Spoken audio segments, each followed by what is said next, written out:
హైదరాబాద్లో జూలై 20-21వ తేదీల్లో జరగబోతున్న సాక్షి అపాలజెటిక్స్ నెట్వర్క్ వారు నిర్వహించే ఇండాలజీ ప్రోగ్రాంకు మీకందరికీ స్వాగతం. జూలై 20-21 తేదీలో జరుగుతున్న జూలై నెల 20-21 తేదీల్లో జూలై 20-21 తేదీలో అంటే శుక్ర శనివారాల్లో జరుగుతున్నాయి.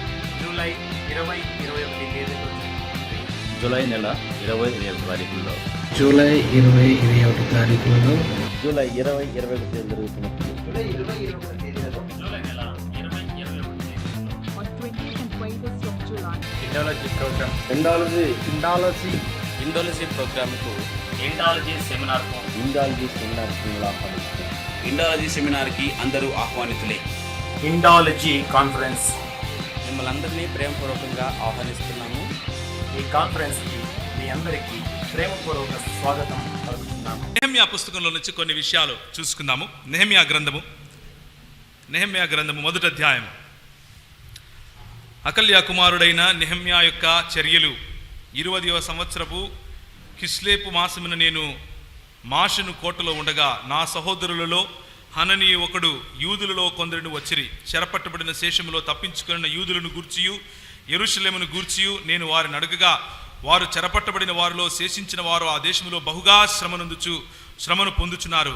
మరియు యెరూషలేము యొక్క ప్రాకారము పడద్రోయబడింది, దాని గుమ్మములను అగ్ని చేత కాల్చబడినవని నాతో చెప్పిరి. ఈ మాటలు విన్నప్పుడు నేను కూర్చుండి ఏడ్చి కొన్ని దినములు దుఃఖముతో ఉపవాసముండి ఆకాశమునందలి దేవుని ఎదుట విజ్ఞాపన చేసి తిని. ఇక్కడ నెహెమ్యాకు ఉన్నటువంటి హృదయ రోదనను మనం చూస్తాం. నెహెమ్యాకు ఉన్నటువంటి హృదయ రోదన ఏమిటి అని అంటే, దేవుడు ఒక హీ హ్యాడ్ ఎ డ్రీమ్. ఆయనకు ఒక కళ ఉంది, ఆయనకు ఒక దర్శనం ఉంది. ఏంటి అని అంటే, తనకంటూ ఒక రాజ్యము ఆయన నిర్మించుకోవాలి, ప్రజలను తన పిల్లలుగా తన కుటుంబముగా చేసుకోవాలి అన్నటువంటి ఒక కోరిక, ఒక ఆశ. ఆ కోరికను అబ్రహాము అనే ఒక వ్యక్తి ద్వారా ఆయన మరి సర్వమానవాళిని రక్షించుకుని తన కుటుంబంలో భాగస్థులుగా చేసుకోవాలి అని when he wanted to bless the entire world through Abraham and when he wanted to bring everybody back into the fold of his family, ఆయన ఆ విధంగా పనిచేసే సమయంలో మరి ఇస్రాయేలు అన్నటువంటి రాజ్యాన్ని నిర్మించాడు. దేవుని రాజ్య స్థాపన భౌతికంగా జరిపించుకుంటూ దేవుని రాజ్య స్థాపన రాబోయే తన కుమారుడైనటువంటి యేసుక్రీస్తు రాజ్య స్థాపన ఎలా ఉంటుంది, ఆయన రాజ్యంలో ఉన్నటువంటి విలువలు ఎలా ఉంటాయి అని చెబుతూ, భిన్నత్వంలో లేకపోతే మీరు వేరు భిన్నమైనటువంటి వ్యక్తులైనప్పటికీ నా శరీరంలో భాగముగా ఒక అంగముగా ఉంటారు అని చెబుతూ ఆయన యొక్క సార్వత్రిక సంఘాన్ని చూపించడం కోసం ఒక రాజ్యముగా స్థిరపరచబడిన తర్వాత ఆ రాజ్యము వారు తీసుకున్నటువంటి నిర్ణయాలు, దేవునికి వ్యతిరేకమైనటువంటి చర్యలు, దేవునికి వ్యతిరేకమైనటువంటి పోకడల కారణంగా మరి ఈ లోకపు రాజ్యాలకు తల ఉంచాల్సి వస్తుంది. ఈ లోకపు రాజ్యాల చేత చెరపట్టబడాల్సి వస్తుంది. ఈ లోకపు రాజ్యాలు చెరపట్టబడినప్పుడు నెహెమ్యా కూడా చెరపట్టబడిన వారిలో ఒకరిగా వెళ్ళి మరి రాజుకు కప్ బేరర్గా లేకపోతే పానీయములు ఇచ్చేవాడిగా అక్కడ పనిచేసే పరిస్థితి. కప్ బేరర్ అనగానే అదేదో హౌస్ కీపింగ్ వ్యక్తో లేకపోతే సర్వరో అని అనుకుంటారు. రాజుకు కప్ బేరర్గా ఉండాలి అని అంటే అదొక చాలా ఉన్నతమైనటువంటి, లేకపోతే రాజు కోసం తన ప్రాణాలను సైతం తెగించి తను తాగేది తను తినేది ప్రతి ఒక్కటి ఈయన గుండా వెళ్ళాలి అని రాజు నమ్మే వ్యక్తిగా ఆయన ఎదగటం జరుగుతుంది.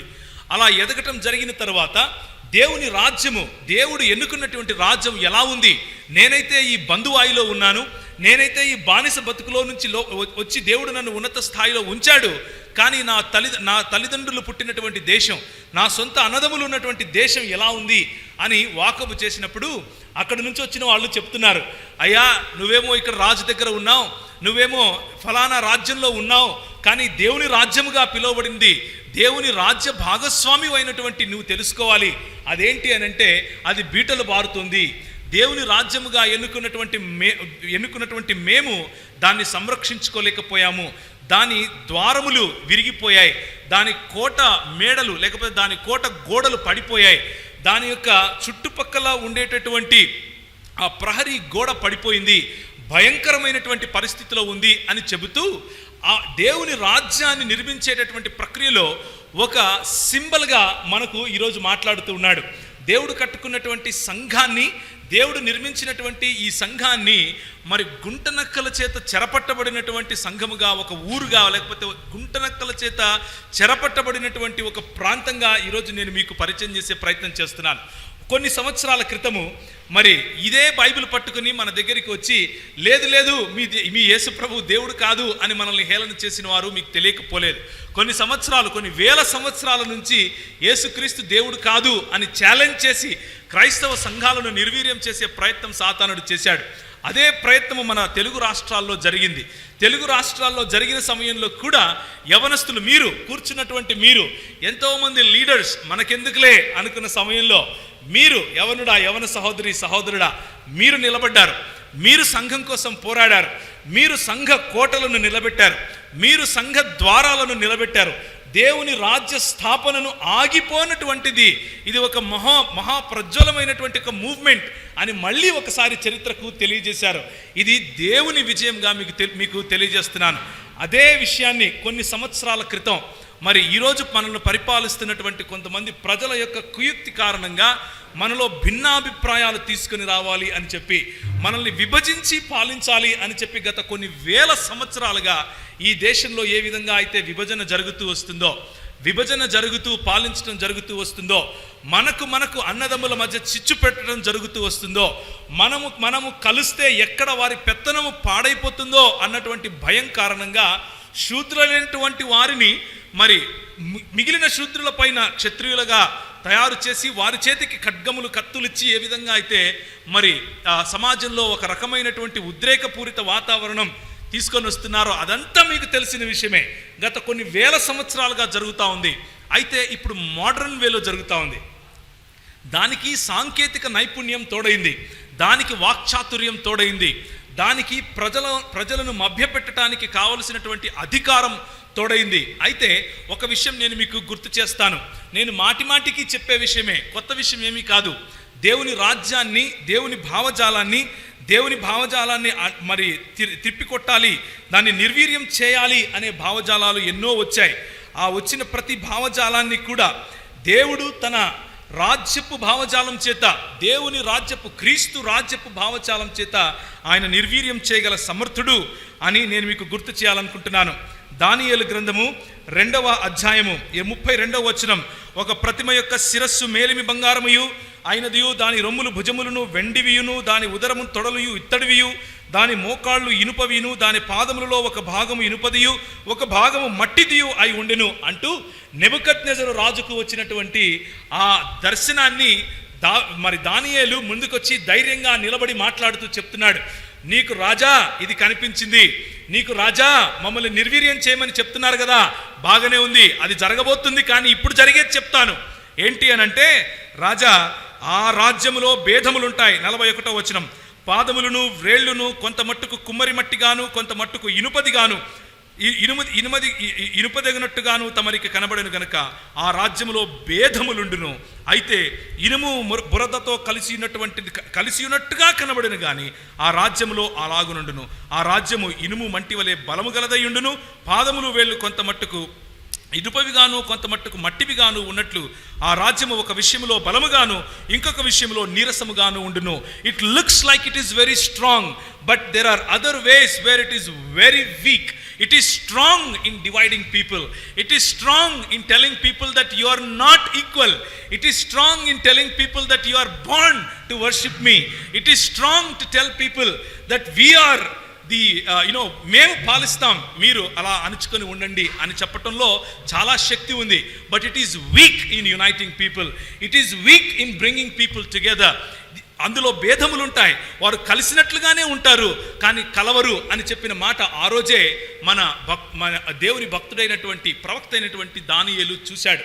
ఈ భావజాలం కేవలం భారతదేశంలోనే ఉంది అని నేను చెప్పట్లేదు. ప్రపంచంలో ఎక్కడెక్కడైతే వివక్ష చూపిస్తూ ఉన్నారో, స్త్రీ పురుషుల మధ్య వివక్ష, రంగు మధ్య వివక్ష, ప్రాంతీయ వివక్ష, కుల వివక్ష, ఎక్కడెక్కడైతే వివక్ష అన్న పదం, ఎక్కడెక్కడైతే మనిషికి మధ్య వారు కలవకుండా చేయటానికి వాడే ప్రతి పాచిక, వారు వేసే ప్రతి దృక్పథము, ఆలోచన దేవుని రాజ్యానికి వ్యతిరేకమైన ఆలోచన, దేవుని భావజాలానికి వ్యతిరేకమైన భావజాలం అని నేను మీకు తెలియజేస్తున్నాను. ఆ భావజాలాన్ని క్రూలగొట్టడానికి, ఆ భావజాలాన్ని తుత్తునీయులుగా చేయటానికి, ఆ భావజాలాన్ని నిలవటానికి నీడలేకుండా చేయటానికి ఏదైనా ఈ ప్రపంచంలో ఉంది అనంటే అది నువ్వు నేను, దేవుని సంఘము. దేవునికి స్తోత్రం కలుగునుగాక. అదేంటో ఇక్కడ దేవుని వాక్యం చెబుతా ఉంది. ఆ రాజ్యము అలా ఉన్నప్పుడు 44వ వచనం, ఒకరితో ఒకరు పొదగక ఉంటారు. ఆ రాజుల కాలములో పరలోకమందున్న దేవుడు ఒక రాజ్యాన్ని స్థాపిస్తాడు. దానికి ఎన్నటికీ నాశనము కలగదు. ఆ రాజ్యము దానిని పొందిన వారికి కాక మరి ఎవరికీ చెందదు. ఆ రాజ్యమందు, లేకపోతే అది ముందు చెప్పిన రాజ్యములు అన్నిటినీ పగులగొట్టి నిర్మూలము చేయును గాని అది యుగ యుగములకు నిలుచును. చేతి సహాయము లేక పర్వతము నుండి తీయబడిన ఆ రాయి ఇనుమును, ఇత్తడిని, మట్టిని, వెండిని, బంగారమును పగులగొట్టగా తమరు చూచితిరి. ఇందువలన మహాదేవుడు ముందుగా జరగబోవు సంగతి రాజునకు తెలియజేయుచున్నాడు అని చెబుతూ 34వ వచనంలో, మరియు చేతి సహాయము లేక తీయబడిన ఒక రాయి ఇనుమును, మట్టియు కలిసిన ఆ ప్రతిమ యొక్క పాదముల మీద పడి దాని పాదములను తుత్తునీయులుగా విరగొట్టినట్లు తమకు కనబడెను. అంతటా ఇనుమును, మట్టియు, ఇత్తడియు, వెండియు, బంగారమును ఏకముగా దంచబడి కళ్ళములోని చెత్తవలే కాగా వాటికి స్థలము ఎచ్చటా దొరకకుండా గాలికి కొట్టుకొని పోయెను. మనకు విరోధముగా, సమానత్వానికి విరోధముగా, దేవుని ప్రణాళికలో ఉన్న వారికి వినోదముగా, నువ్వు దేవుని స్వరూపంలో ఉన్నావు అని చెప్పే భావజాలానికి విరోధముగా ఉన్న ఏ భావజాలానికైనా ఇదే గతి పడుతుంది. గాలికి చెదరగొట్టిపోయే పొట్టులాగా మారుతుంది. ఇది దేవుని వాక్యం. దేవునికి వాక్యమునకు మహిమ కలుగును గాక. నేను ఎందుకు ఈ మాటలు చెప్తున్నాను అనంటే 11 సంవత్సరాలు నేను మధ్యప్రదేశ్లో ఉన్నాను.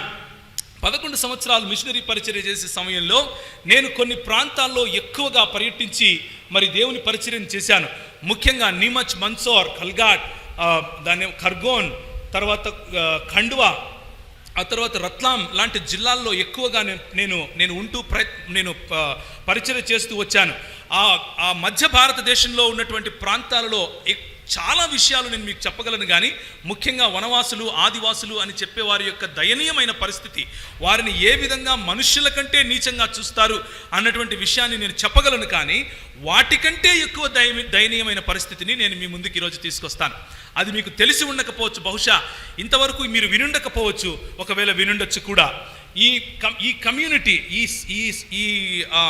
ఈ సమాజం పేరు బాచడా అనే సమాజం, బేడియా అనే సమాజం. బాచడా లేకపోతే బేడియా అనే ఈ సమాజంలో తల్లి తనకు కూతురు పుట్టింది అని చెప్పి పండగ చేస్తుంది. తల్లి తనకు కూతురు పుట్టింది అని చెప్పి ఒక పెద్ద పండగ చేసి ప్రజలందరినీ పిలిచి భోజనాలు పెడుతుంది. అయ్యో, వీళ్ళకు కూతురు పుడితే ఎంత సంతోషం అనుకున్నాను.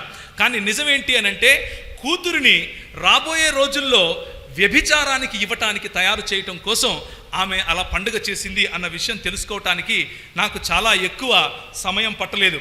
ఎందుకు? ఇలాంటి పరిస్థితి ఉంటే దాన్ని కవర్ చేయటానికి కూడా ఒక మీడియా ముందుకు రాలేదు అనంటే మనం ఎలాంటి పరిస్థితుల్లో బ్రతుకుతున్నాం అని చెప్పడం కోసం ఈ మాట చెప్తున్నాను.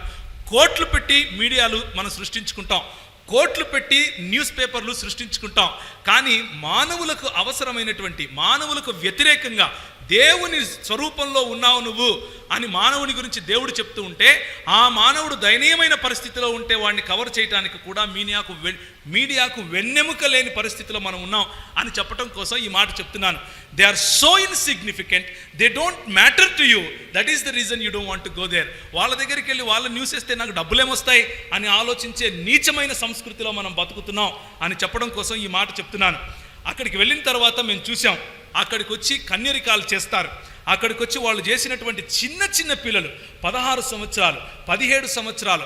ఒక అమ్మాయి, మేము వెళ్ళి ఇంటర్వ్యూ తీసుకుంటే అమ్మాయికి అడిగాం, నీ వయసు ఎంత తల్లి అని అంటే నా వయసు 13 సంవత్సరాలు అని చెప్పింది. నువ్వు ఎంతకాలంగా ఈ వృత్తిలో ఉన్నావు అని అంటే 9 నెలలుగా ఉన్నాను అని చెప్పింది. అంటే ఒకవేళ ఆమె పుష్పవతి అయిన మొదటి రోజు నుంచి ఒకవేళ ఆమెను అలాంటి భయంకరమైనటువంటి వృత్తిలోకి తోసేశారేమో అన్న ఆలోచన ఎవరికైనా వస్తుంది. ఈ దౌర్భాగ్యపు స్థితి ఉన్నప్పుడు మేమందరం కలిసి ఏం చేశాము అని అంటే, దగ్గరగా మరి అక్కడ ఉన్నటువంటి ప్రభుత్వ యంత్రాంగాన్ని సంప్రదించాం. అయ్యా, మీ ప్రాంతపు ప్రజలు, మీ వాళ్ళు, మీ సొంత జనాంగమయ్యా ఇలా అవుతున్నారు, మరి దీని గురించి మనం ఏం చేయగలం అని అడిగితే వాళ్ళు అన్నారు, వాళ్ళ కర్మ అన్నారు. వాళ్ళు అన్నారు వాళ్ళ అందుకే పుట్టారు అని చెప్పారు. వాళ్ళు అన్నారు వాళ్ళ కులవృత్తి అయ్యా, మధ్యలో నీకేంటి అని మమ్మల్ని ప్రశ్నించారు. అయ్యా ఏదైనా ఒకటి చేయండి, రిలీఫ్ ఫండ్ ఇవ్వండి, లేకపోతే వాళ్ళకి ఎయిడ్ ఇవ్వండి అని అడిగితే వాళ్ళు అంటారు మా దగ్గర బడ్జెట్ లేదు అని అంటారు. ఒక మనిషి తన జీవితాన్ని జీవించడం కోసం ఒళ్ళమ్ముకొని చస్తూ ఉంటే పట్టెడు అన్నం పెట్టడానికి నీ దగ్గర బడ్జెట్ లేదా?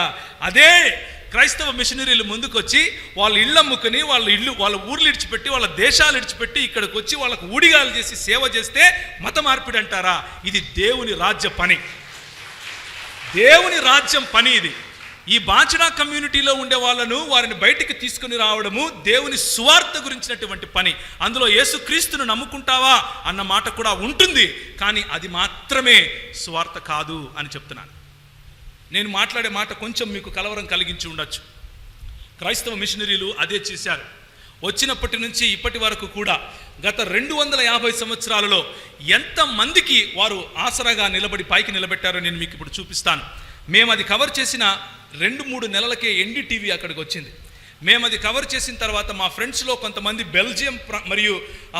బెల్జియం అలాగే నెదర్లాండ్స్ ప్రాంతంలో దీన్ని రోడ్డు మీద నడి రోడ్లో అందరూ చూస్తూ ఉండగా దీన్ని ఒక డాక్యుమెంటరీగా మేము చూపిస్తే మా స్నేహితులు అది తెలుసుకున్న ఎన్డీటీవీ వాళ్ళు వెళ్ళి దాన్ని కవర్ చేశారు. కవర్ చేసిన తర్వాత అక్కడ డేట్ కూడా మీకు కనిపిస్తూ ఉంటుంది. అది అలా జరిగింది. నేను ఎందుకు ఈ మాట చెప్తున్నాను అని అంటే, మనం కనుక ఒక స్టెప్ ముందుకేస్తే, if we can take 1 step forward, nothing is impossible my brother. ఆ రోజు గవర్నమెంట్ వారు ఈరోజు మేమెళ్ళి అది చేశామని చెప్పుకోక్కర్లేదు, గవర్నమెంట్ వాళ్ళే చేశారు. కానీ అలా చేయటానికి కారణం ఎవడో ఒక క్రైస్తవుడు. దేవునికి స్తోత్రం కలుగును గాక. He is insignificant. వాడు ప్రాముఖ్యం కాదు, వాడు వెనుక ఉన్న భావజాలం ప్రాముఖ్యం, వాడు వెనుక ఉన్నటువంటి ఆలోచన పద్ధతి ప్రాముఖ్యం. ఏంటా ఆలోచన అనంటే, ప్రతి మానవుడికి డిగ్నిటీ ప్రభువు ఇచ్చాడు, ప్రతి మానవుణ్ణి ఆయన సమానత్వంలో ఆయన చేశాడు, ప్రతి మానవునికి హక్కుంది. ఆ హక్కు ఇవ్వటానికి క్రైస్తవుడు ముందుంటాడు. దేవునికి స్తోత్రం కలుగును గాక. అది మన సువార్త. మనం చెప్పే సువార్త కేవలం మా మతం మారండి, కేవలం మా మతంలోకి రండి కాదు. మనం చెప్పే సువార్త ప్రజలకు డిగ్నిటీ ఇచ్చేది. మనం చెప్పే సువార్త ప్రజల కడుపుకు పట్టెడు అన్నం పెట్టేది. మనం చెప్పే సువార్త ప్రజలకు ఉద్యోగ అవకాశాలు ఇచ్చేది. మనం చెప్పే సువార్త ప్రజలు ప్రతి కమ్యూనిటీలో ఉన్నవారు ఎదగటానికి అవసరమయ్యేది.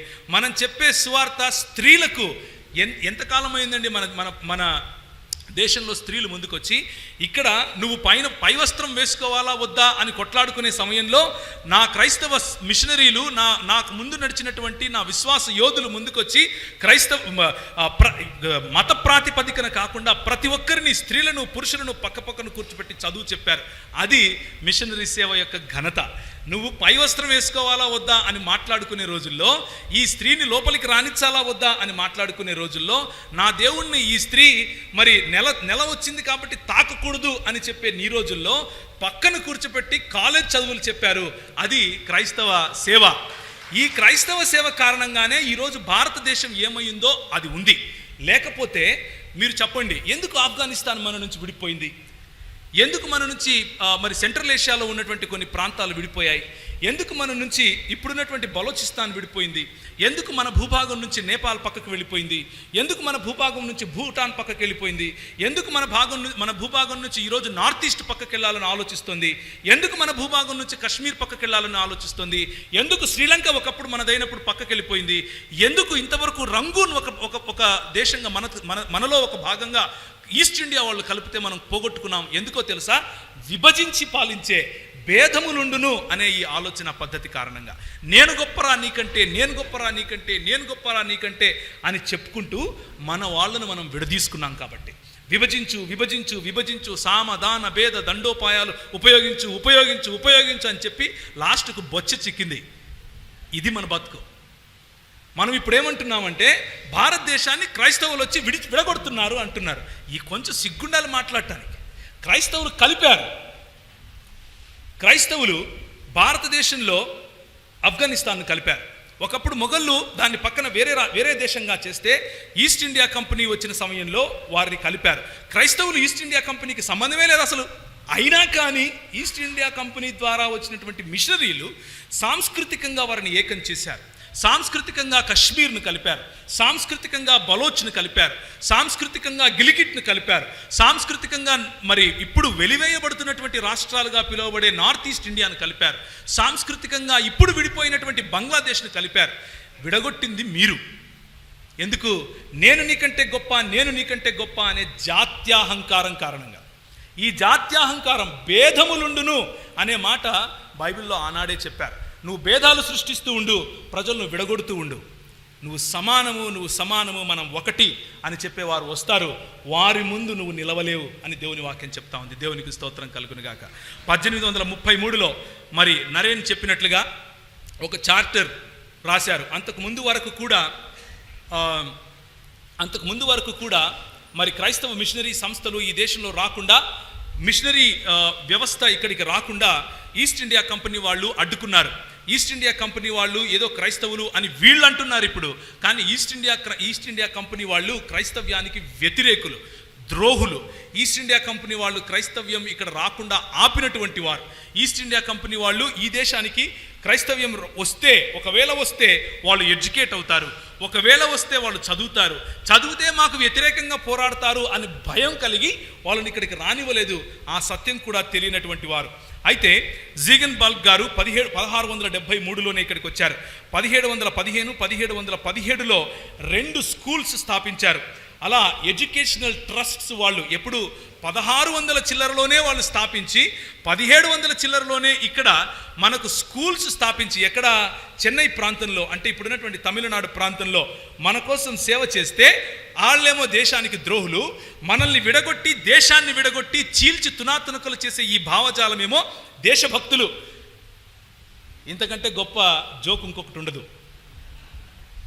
క్యాథలిక్ మిషనరీలు 1505లోనే వచ్చారు. విజయనగర సంస్థానాధీశులు వాళ్లకు లెటర్ రాసి, అయ్యా మీరు చెప్పే జ్ఞానం ఏదో బాగుందంట, దీనికి కావలసిన దాఖలాలు ఎవరికైనా కావాలి, ఎవిడెన్సెస్ కావాలి అని అంటే నన్ను అడగండి, నేను రిటర్న్ డాక్యుమెంట్స్ నేను మీకు ఇస్తాను.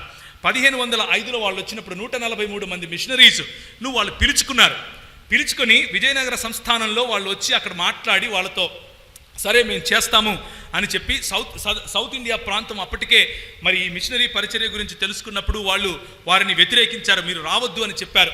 వాస్కో డి గామా ఆ ప్రాంతంలో, గోవా ప్రాంతంలోనికి వచ్చినప్పుడు మొట్టమొదటిసారిగా అక్కడ ఉన్నటువంటి గవర్నర్ గారు మరి సెయింట్ ఫ్రాన్సిస్ గారు ఇక్కడికి వచ్చినప్పుడు అక్కడ ఉన్నటువంటి కుష్ఠరోగులను సజీవంగా ఇసుక దెబ్బల్లో తోడి వాళ్ళని పూడ్చిపెట్టేవాళ్ళు.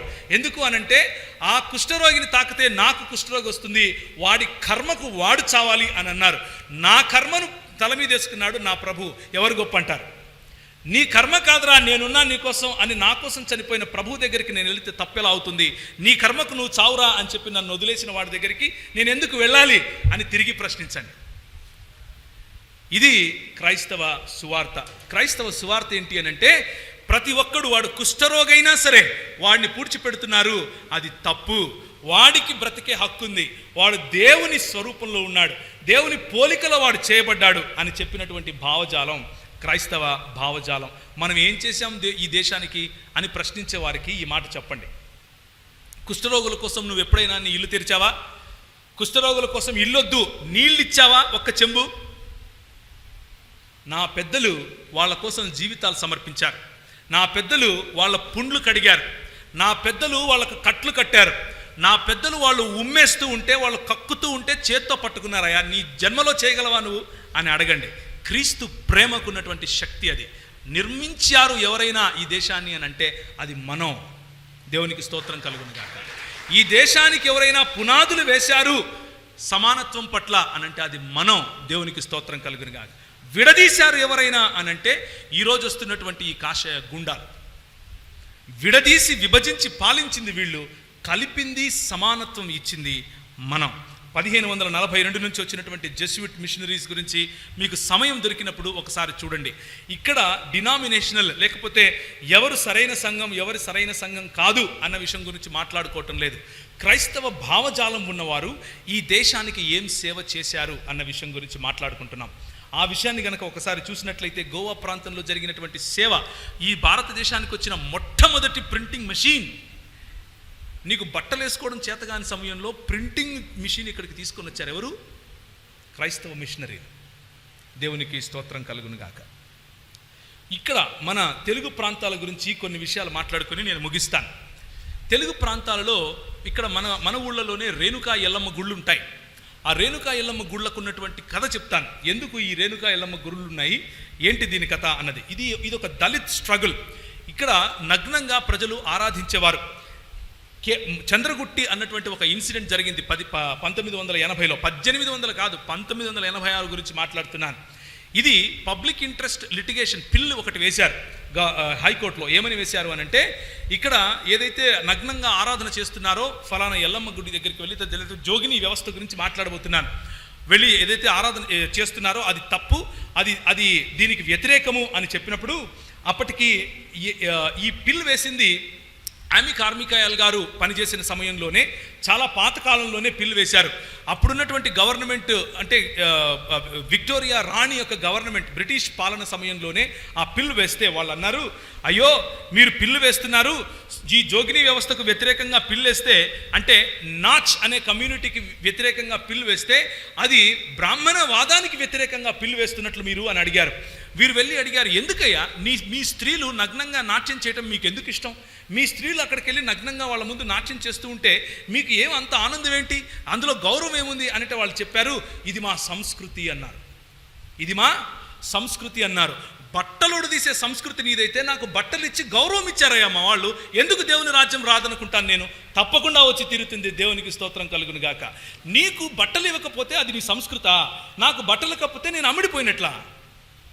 ఇదెక్కడి న్యాయం? ఇదెక్కడి న్యాయం? బట్టలు లేకుండా నువ్వు డ్యాన్స్ వేయాలి, అది నీ కులం అని చెప్పింది ఈ వ్యవస్థ. నువ్వు బట్ట లేకుండా నేను చెప్పిన పద్యాలు వల్లించాలి అని చెప్పింది ఈ కులం. ఆ కులం ఈ రోజుకు కూడా మన మహబూబ్ నగర్ మరియు బీదర్ ప్రాంతాల నుంచి మహబూబ్ నగర్ వరకు కర్ణాటక ప్రాంతాలు మరియు మన తెలంగాణ ప్రాంతము బళ్ళారి వరకు కూడా ఈరోజు మన మధ్యలో కూడా ఆ సముదాయం నుంచి వచ్చిన వాళ్ళు ఉన్నారు. దేవునికి స్తోత్రం కలుగును గాక. ఈరోజు క్రైస్తవులుగా నిలబడి అంటున్నారు, మేము దేవుని పిల్లలం, మేము బట్టలు ఇప్పుకొని నాట్యం చేసేవాళ్ళం కాదు అని చెప్తున్నారు. ఎందుకు అనంటే మన సహోదరుల యొక్క పూర్వీకులు అన్నారు, ఇదిగో ఈ 66 పుస్తకాలు ఉండే బైబిల్ పట్టుకుని అన్నారు, ఇది వచ్చిందయ్యా మా చేతికి, మాకు అక్కర్లేదు డ్యాన్స్ అన్నారు. ఇది వచ్చిందయ్యా మా చేతికి, మీ కింద మేమేంది డ్యాన్స్ చేసేది అన్నారు. ఇది వచ్చింది మమ్మల్ని లిబరేట్ చేయటానికి. ఈ పుస్తకం మా చేతికి వచ్చింది, మేమేం ఖడ్గాలు పట్టుకొని యుద్ధాలు చేయము, మేమేం పెద్దగా జబ్బలు సరిచేదేమి లేదు. మాకు ఇదిగో ఈ గ్రంథం వచ్చింది, నల్ల పుస్తకం అని ఎగతాళి చేస్తున్నావు కదా, ఆ నల్ల పుస్తకం నాకు డిగ్నిటీని ఇచ్చింది, ఆ నల్ల పుస్తకం నాకు ఆత్మాభిమానాన్ని ఇచ్చింది, ఆ నల్ల పుస్తకం నాకు ఆత్మగౌరవాన్ని నేర్పింది. ఈరోజు జోగులాంబ అని గొప్పగా మాట్లాడుతున్నావు, కానీ దాని వెనకున్నటువంటి ఒక పురాణం చెప్తాను చూడండి, భలే ఉంటుంది. మరి జమదగ్ని గారు, ఆయన భార్య ఉంటారు, ఆయనకు పరశురాముడు ఒక కుమారుడు, ఉన్న 3 కుమారుల్లో ఒకడు. జమదగ్ని గారి భార్య అయినటువంటి రేణుక గారు ప్రతిరోజు పోయి నీళ్లు తీసుకొని వచ్చి ఇచ్చేవారు. ఒకరోజు గంధర్వులు వస్తే వాళ్ళ మాయలో పడిపోయింది అని అనుకుని జమదగ్ని ఏమంటాడంటే, ఈ రేణుకను చంపేరా అని అంటాడు. 3 పిల్లల్లో ఒకడైనటువంటి పరశురాముడు, సరే నాన్న నేను చేస్తాను అని చెప్పి ఆమె తల నరికేస్తాడు. ఆమె తల నరికేసిన సమయంలో, సరే నా కొడుకు నా మాట విన్నాడని చెప్పి నేను నీకు వరాలు ఇస్తాను, చెప్పురా ఏం కావాలో అని అంటే, మా అమ్మ తిరిగి రావాలి అని అంటాడు. మీ అమ్మని తిరిగి రావాలి అని అంటే, మరి తలకాయ తీసుకొని వచ్చావు కదా, మొండెం ఏది అని అంటే, సరే నేను మొండెం తీసుకొని వచ్చిస్తాను నీకు అని చెప్పి ఒక శూద్రజాతి స్త్రీ, ఒక అస్పృశ్యురాలు, దాసులు, దస్యులు, మ్లేచ్చులు అని ఎవరినైతే పిలిచారో, నల్లగా ఉంటారు, ఇంత బండగా ఉంటారు అని ఎవరినైతే పిలిచారో, ఒక అమ్మాయి, ఒక స్త్రీ అక్కడ నీళ్లు పట్టుకుంటూ ఉంటే వెళ్ళి దాన్ని తల నరకరా అని అంటే తల నరికాడు. అదే ఈ ఎల్లమ్మ. ఆ తల నరికి తీసుకొని వచ్చి రేణుక తల తీసుకెళ్ళి ఆమెకు పెట్టి, ఆ సమయంలో ఆమె బట్టలు ఉన్నాయో లేదో కూడా తెలుసుకోకుండా ఆమె పరిగెట్టినప్పుడు రేణుక ఈ భూమి చీల్చబడి ఆమెను మింగేస్తుంది. అలా నగ్నంగా పరిగెడితే భూమి మమ్మల్ని తీసుకుంటుందిరా అని చెవులలో రింగులు తిరిగేట్లుగా కొన్ని వేల సంవత్సరాలు చెప్పారు. కాబట్టి బట్టలిప్పిపోయి మనము ఆరాధన చేస్తే మనము స్వీకరింపబడతాం అని నేర్పించారు. అది దీని వెనుకున్నటువంటి పుక్కిటి పురాణం. కానీ క్రైస్తవ మిషనరీలు ఏం చేశారు, నువ్వు దేవుని స్వరూపంలో ఉన్నావు అన్నారు. నువ్వు దేవుడు తన పోలికలో నిన్ను చేసుకున్నాడు అని చెప్పారు. నీకు బ్రతికే హక్కు ఉందని చెప్పారు. నువ్వు బట్టలు కట్టుకునే హక్కు ఉందని చెప్పారు. నువ్వు వాళ్ళ ముందు నాట్యం చేయక్కర్లేదు అని అన్నారు. వాళ్ళ ముందు నాట్యం చేసి నీ ఆత్మాభిమానం చంపుకోక్కర్లేదు అని అన్నారు. వారికి బట్టలు కప్పారు. అలాంటి దేవుడు వద్దు నాకని ఎందుకంటా నేను? తప్పకుండా కావాలి. దేవునికి స్తోత్రం కలుగును గాక. అది దేవుని రాజ్య స్థాపన. దేవుని రాజ్య స్థాపన అంటే బైబిల్ పట్టుకొని 2-3 మాటలు చెప్పటం కాదు. దేవుని రాజ్య స్థాపన అంటే ఇలాంటి సోషల్ ఈవిల్స్కి వ్యతిరేకంగా పోరాడగలగటం. హామీ కార్మికాయలు లాంటి వాళ్ళు వాళ్ళ జీవితాన్ని పణంగా పెట్టి ఈరోజు మన కోసం పోరాడారు కాబట్టి మన స్త్రీలు పై వస్త్రం ధరించుకుంటున్నారు, మన స్త్రీలు సరిగ్గా బట్టలు కట్టుకుంటున్నారు. కేరళలో అదే ప్రాంతం, అదే వివక్ష. మదురై ప్రాంతంలో అదే వివక్ష. పై వస్త్రం ధరిస్తే చనులు కోసినటువంటి, స్తనాలు కోసినటువంటి చరిత్ర ఈ దేశంలో లేదా అని ప్రశ్నించండి. బట్టలు పొదియడం నీ సంస్కృతి అయితే బట్టలు కప్పడం మా సంస్కృతి. బట్టలు కప్పే సంస్కృతి తప్పు అయితే తప్పే చేస్తామని చెప్పండి. దేవునికి స్తోత్రం కలుగును గాక. ఇది ఈ జోగిని వ్యవస్థ అన్నది తమిళనాడులో దేవరాడియార్ అని పిలిచారు. అలాగే ట్రావెన్కోర్ ప్రాంతంలో కుడిక్కార్లు అని పిలిచారు. ఆంధ్రప్రదేశ్ ప్రాంతంలో దోగములు, సానిలు అని పిలిచారు. కన్నడ స్పీకింగ్ ప్రాంతంలో బసవిలు అని పిలిచారు. గోవా ప్రాంతంలో భావనిలు, భవినీలు అని పిలిచారు. మహారాష్ట్ర ప్రాంతంలో జోగతీలు, జోగితినీలు, జోగినీలు అని పిలిచారు. ఈ వ్యవస్థ ఆన్ పేపర్ మీద ఈరోజు లేదు, కానీ ఈ రోజుకు కూడా ప్రాక్టీస్ చేస్తున్నారు. అంటే దాని అర్థం ఏంటంటే ఈ నల్ల పుస్తకం ఇంకా అందరి చేతిలోకి వెళ్ళలేదు. మా పితరులు ఏదో చేశారు అని చెప్పుకోవడం కోసం ఇండాలజీ ప్రోగ్రాం కాదు. మనం ఏం చేయాలి అన్నది ఆలోచించడం కోసం ఇండాలజీ ప్రోగ్రాం. ఈరోజు మనకు ఉన్నటువంటి అడ్వర్సరీస్ మనం చూస్తే, మనకు వ్యతిరేకంగా వస్తున్న భావజాలాలు చూస్తే, పొలిటికల్గా, ఆర్థికంగా అన్ని రంగాల్లోనూ మనల్ని కుదించేయాలి అన్నటువంటి ప్రణాళిక ఉంది, అది నిజం. కానీ మిషనరీ వ్యవస్థ ఈ దేశానికి వచ్చినప్పుడు అంతకంటే భయంకరంగా ఉండేది. అయినా కానీ వారు పోరాడారు, అయినా కానీ వారి ప్రాణాలు సైతం తెగించి పోరాడారు. కనుకనే ఈరోజు మనం ఇక్కడ కూర్చున్నాం, కనుకనే ఈరోజు మనం చదువుకోగలుగుతున్నాం, కనుకనే ఈరోజు దాన్ని ఏమంటారు, వెలివేయబడిన ప్రతి జాతి, శూద్ర జాతి అనండి, లేకపోతే అస్పృశ్యులనండి, లేకపోతే వనవాసులనండి, ఈ 3 తెగలకు సంబంధించిన ఎవరైనా సరే ఈరోజు చదువుకుని పైకి వస్తున్నారు, ఈరోజు రాజ్యాధికారం వైపుకు వెళుతున్నారు అని అంటే అది కేవలం మిషనరీ పరిచర్య యొక్క ప్రతిఫలం అని నేను మీకు తెలియజేస్తున్నాను. కొన్ని విషయాలు మాట్లాడి నేను నెక్స్ట్ ప్రోగ్రాంలోకి వెళ్తాం. బహుభాషా కోవిదుడు అని ఒక ఆయనకి పేరుండేది, తెలుగు ప్రేమి అని పేరుండేది. ఆయన నిఘంటువు రాశాడు. నిఘంటువు రాసిన తర్వాత a grammar of the Telugu language అని రాశాడు 1857లో. ఆ తర్వాత a dictionary of mixed dialects and foreign words అని 1854 రాశాడు. ఆ తర్వాత ద తెలుగు రీడర్ అనే పుస్తకం రాశాడు. ఎ లిటిల్ లెక్సికన్ అన్నటువంటి ఇంకొక పుస్తకం 82లో రాశాడు. 53లో డైలాగ్స్ ఇన్ తెలుగు అని ఇంగ్లీష్ అనే పుస్తకం రాశాడు. ఆ తర్వాత 1852లో జిల్లా డిక్షనరీ అని రాశాడు. ఆ తర్వాత డెస్పిటేషన్స్ ఆన్ విలేజ్ బిజినెస్ అని 1855లో రాశాడు. అలా చెప్పుకుంటూ రాసుకుంటూ పోతే రాజుల యుద్ధములని, లోకం చేత వ్రాయబడిన శుభవర్తమానము అని, ఆ తర్వాత ఆంధ్ర గీర్వాణ చందము అని, తెలుగు ఆంగ్ల నిఘంటువు అని చెప్పి కొన్ని 100 పుస్తకాలు రాసి ఈరోజు గద్య భాగాలను మన చేతికి ఒక ఆయన అందించాడు. ఆయన ఎవరు అనంటే నా స్నేహితుడు ఇక్కడ నరసింహ ఉన్నాడు. నేను నరసింహ, మా కుటుంబానికి చెందిన వాళ్ళు కొంతమంది ఉన్నాం. మేము కడప జిల్లా నుంచి వస్తాం. 1850 ప్రాంతాలలో కడప జిల్లాకు కలెక్టర్గా ఒక ఆయన ఉండేవాడు. ఆయన పేరు చార్ల్స్ ఫిలిప్ బ్రౌన్ గారు. సిపి బ్రౌన్ గారు ఈరోజు నువ్వు నేను తెలుగులో న్యూస్ పేపర్ చదువుతున్నామంటే దానికి కారణం ఆయన. ఆ రోజు ఉన్నటువంటి ఎవరైతే విద్యావంతులు అని చెప్పుకున్నారో 1850కి ముందు, 1840కి ముందు, ఆ విద్యావంతులు తెలుగు భాషను మ్లేచ్ఛ భాషగా అభివర్ణించారు, తమిళ భాషను మ్లేచ్ఛ భాషగా అభివర్ణించారు, కన్నడ భాషను మ్లేచ్ఛ భాషగా అభివర్ణించారు, మలయాళ భాషను మ్లేచ్ఛ భాషగా అభివర్ణించారు. అది నీచమైన భాష అని చెప్పారు. దాని ఎందుకురా అని అన్నారు. ఒకవేళ మాట్లాడితే సంస్కృత పదాలు కలిపినటువంటి పద్య రూపంలో మాట్లాడుకోవాలి అని చెప్పారు. అంతేకాని సామాన్య మానవులు మాట్లాడుకునే మాటలు వాటిని మరి బయట ప్రాంతంలో మాట్లాడుకోవచ్చు, కానీ అవి రాసేంత గొప్ప భాషలు ఏమీ కాదు అని చెప్పి నీ భాషను నా భాషను తొక్కేస్తే సిపి బ్రౌన్ బయట నుంచి వచ్చిన వ్యక్తి రాస్తే కానీ మన చేతికి న్యూస్ పేపర్ రాలేదు. ఇది దేవుని రాజ్య స్వార్థ. దేవుని రాజ్యము అన్నది కేవలము ఆత్మలను రక్షించటం మాత్రమే అని అనుకుండేరు పొరపాటున. ఆ ఆత్మను రక్షించటానికి ముందు చేయాల్సిన పనులు చాలా ఉన్నాయి. ఆ ఆత్మలు రక్షింపబడిన తరువాత కట్టేటటువంటి పని చాలా ఉంది. కేవలము మధ్యలో పని చేసేసి మధ్యలో వదిలేస్తే మిడిమిడిగానే మనం అంతరించిపోతాం అన్న విషయాన్ని గుర్తు చేయటం కోసం ఈ మాట చెప్తున్నాను. ఆయన 15 ఎకరాల భూమిని కడప జిల్లాలో తీసుకుని, కడప మా ఊర్లోనే తీసుకుని ఒక పెద్ద గ్రంథాలయాన్ని స్థాపించి ఆయన పేరట సిపి బ్రౌన్ గ్రంథాలయం అని అక్కడున్నటువంటి ప్రజలు ఆయన పేరట అది స్థాపించుకున్నారు. అది నువ్వు నేను, సంఘము మర్చిపోయింది, సమాజం మర్చిపోలేదు. మన సంఘం మర్చిపోయింది. ఈయన ఎవరో తెలుసా? సిపి బ్రౌన్ గారు ఒక మిషనరీ కొడుకు. బెంగాల్ ప్రాంతంలో వీరు పరిచర్య చేసే సమయంలో ఆయన ప్రార్థన చేస్తూ ఉండగా మరి ఈ రాయలసీమ ప్రాంతానికి ఆయన ట్రాన్స్ఫర్ చేయబడ్డాడు. రాయలసీమ ప్రాంతంలో ఉన్న భాషను, ఆ సంస్కృతిని, ఆ కల్చర్ను చూసి ప్రేమలో పడ్డాడు. ప్రేమలో పడి వాళ్ళను ప్రేమించి వారి కోసం తన జీవితాన్ని సమర్పించాడు. ఆయన కలెక్టర్గా ఉండి మరి సుఖవంతమైన జీవితం జీవించాలి. ఆయన he was the district administrator. ఆయన కలెక్టర్గా ఉండేవాడు.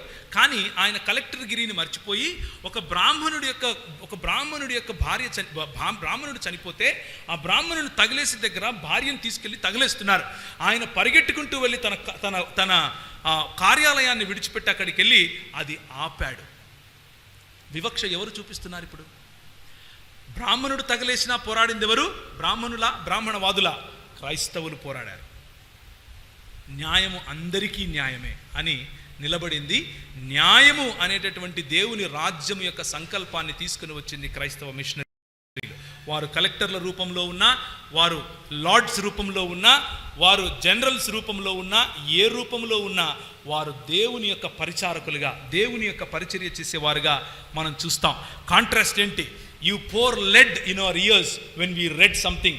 మేము చదువుకుంటే మేము చదువుకోకూడదని మా నాలుకలు నువ్వు కోసావు, నువ్వు చదువుకోరా అని చెప్పి నా కోసం గ్రంథాలయాలు కట్టాడు క్రైస్తవ మిషనరీ. నేను ఎందుకు వెళ్ళకూడదు అవతల వైపు? తిరిగి ప్రశ్నించండి. నువ్వు మంత్రం చదివితే నేను వింటేనేమో నాకు సీసం పోస్తావు, అవతల వాడు చదువుకోవటానికి నాకు ఈ నల్ల పుస్తకం ఇచ్చాడు, ఇది చాలు నాకు అంటున్నాను. ఇప్పుడు భయం వస్తుంది నీకు.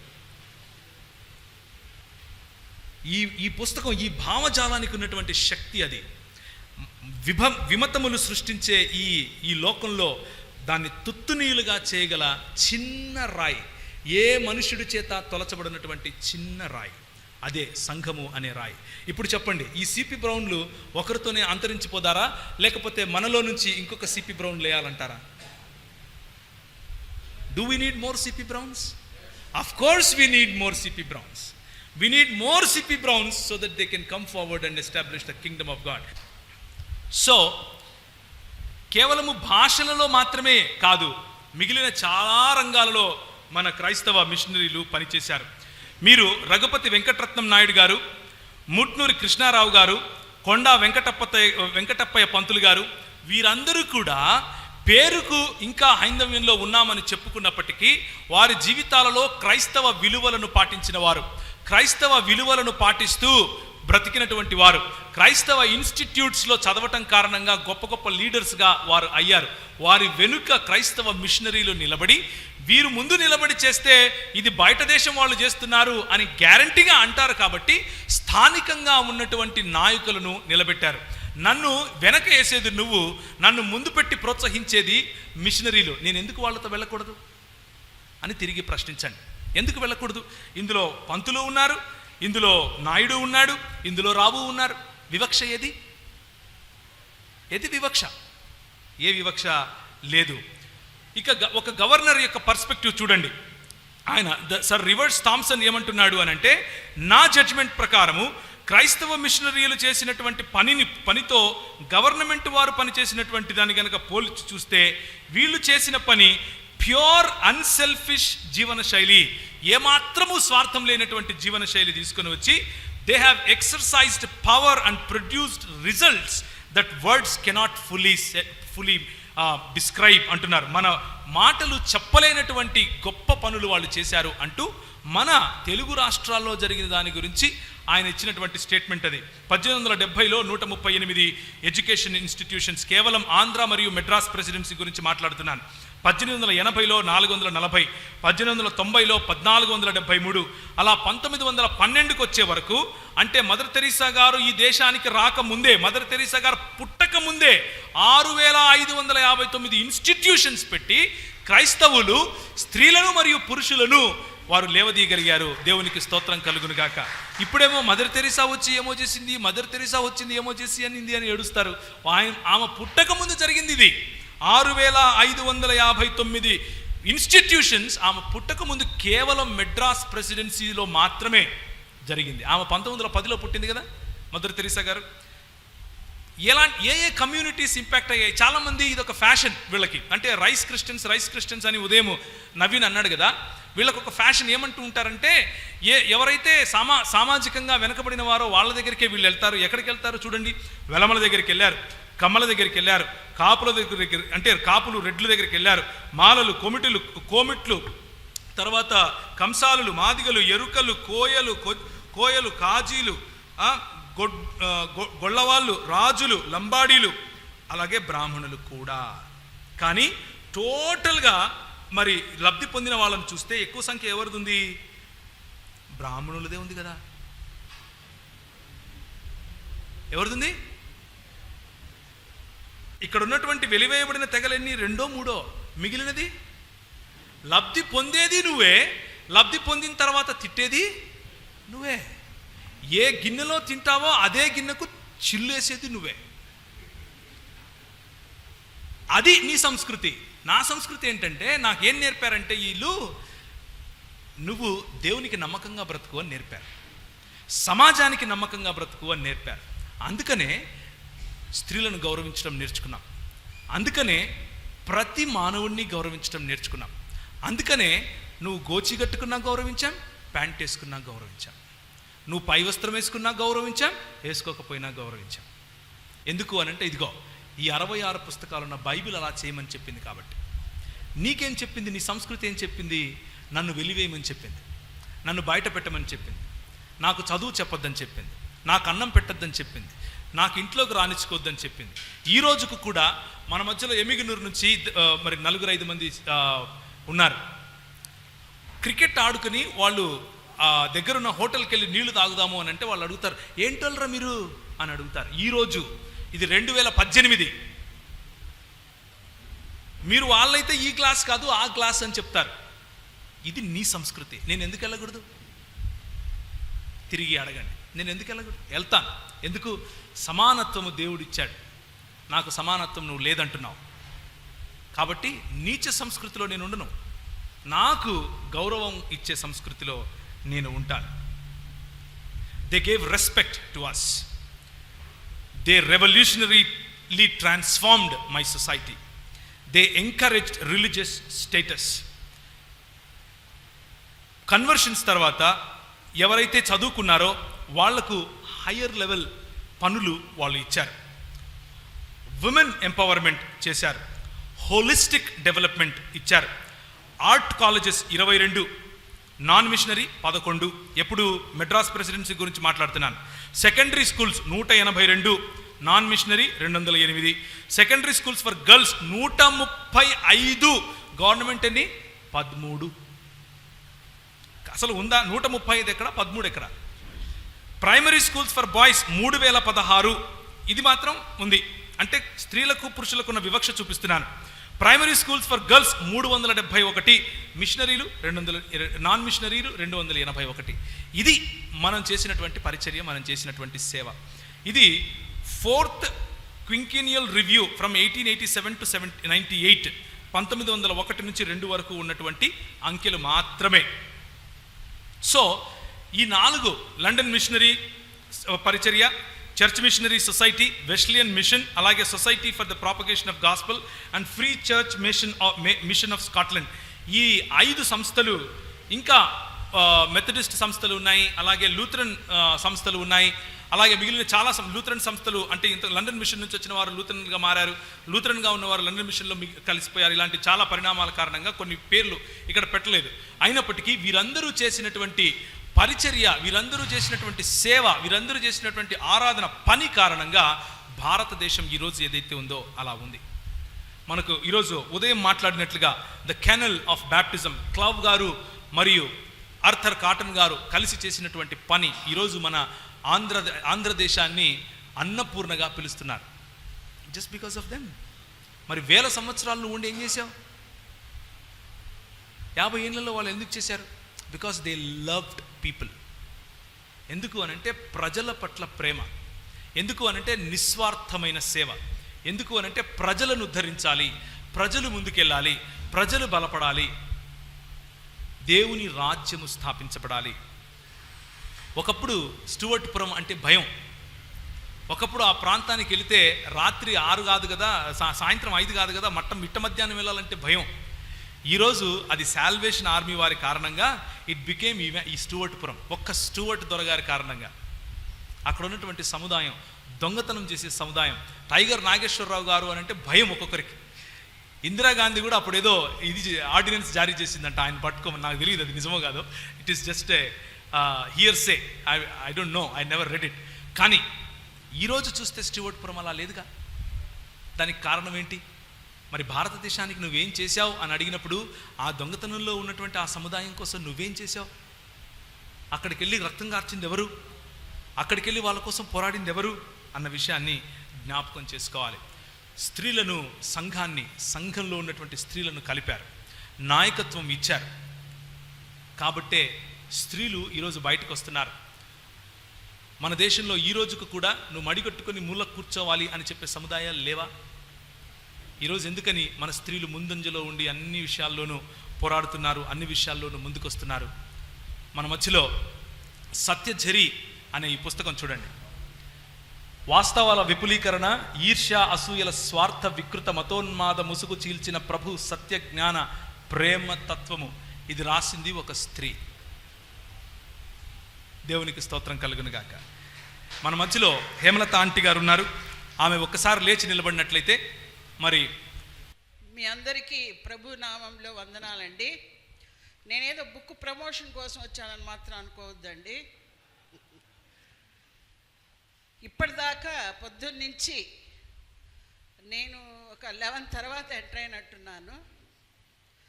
ఇప్పటిదాకా నేను విన్న మాటలు అన్నీ కూడా ఆంథ్రోపాలజీ సబ్జెక్టుకి సంబంధించినవి. ఎంత సంతోషంగా ఉందంటే, నేను వచ్చి ఆంథ్రోపాలజీ స్టూడెంట్ని, ఇక్కడికి వచ్చిన తర్వాత ఏదో నా సబ్జెక్ట్ కాన్ఫరెన్స్కి వెళ్ళినట్టుంది నాకు. Thank you very much. Thank you. Even అమ్మాయి పేరేంటి?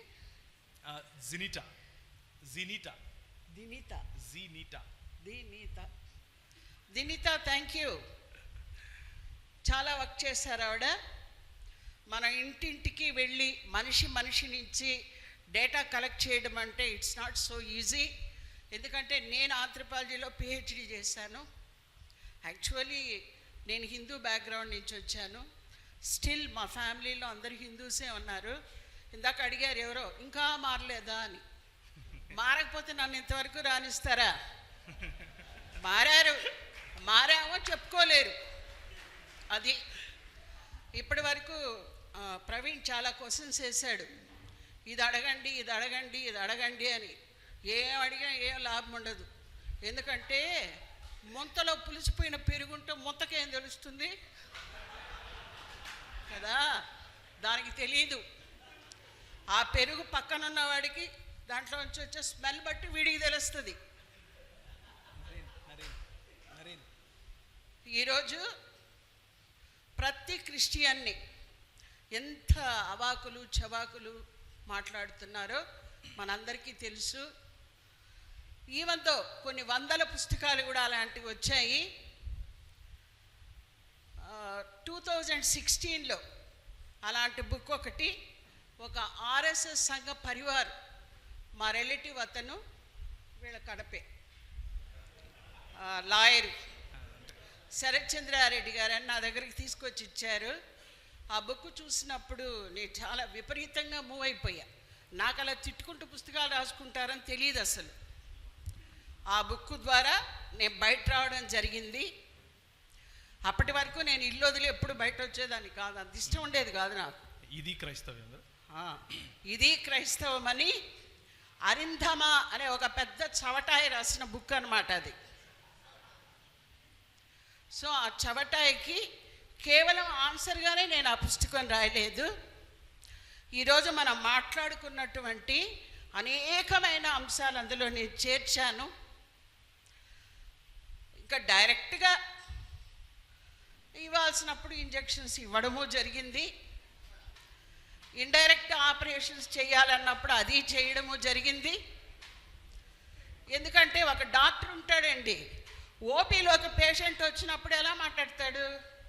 ఏం బాబు నీకు హెల్త్ ఎలా ఉంది, ఇదా అదే, సరే రేపు పొద్దున్నే నా నర్సింగ్ హోమ్లో వచ్చి జాయిన్ అవ్వు అంటాడు. జాయిన్ అయిన తర్వాత ఆపరేషన్ థియేటర్కి తీసుకెళ్తాడు. అప్పుడు ఎలా ఉంటాడు ఆయన? వేరే డ్రెస్ వేసుకుని సర్జికల్ ఎక్విప్మెంట్ పెట్టుకుని రెడీగా ఉంటాడు. ఏమేమి కొయ్యాలో ఏమేమి తీయాలో చేస్తాడు. ఆ వేషం నేను అందులో వేయాల్సి వచ్చింది. మా ఆయన ఒకటే అడిగారు, అమ్మ ఏదో రాస్తున్నావు, ఒక ఉద్గ్రంథం, నువ్వేదో రాసుకో, కానీ అవతల తిట్టుకున్నారు అయ్యమ్మా అన్నాడు.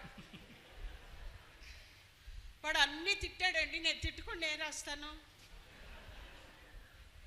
వాడు 434 పేజీల్లో 85,000 పదాలు ఉన్నాయి, 85,000 తిట్లు తిట్టాడు. నేను తిట్టుకొని నెట్ రాస్తాను, కొంచెం కొంచెం అక్కడక్కడ తిడుతున్నాను అన్న. ఏమో చూసుకోను.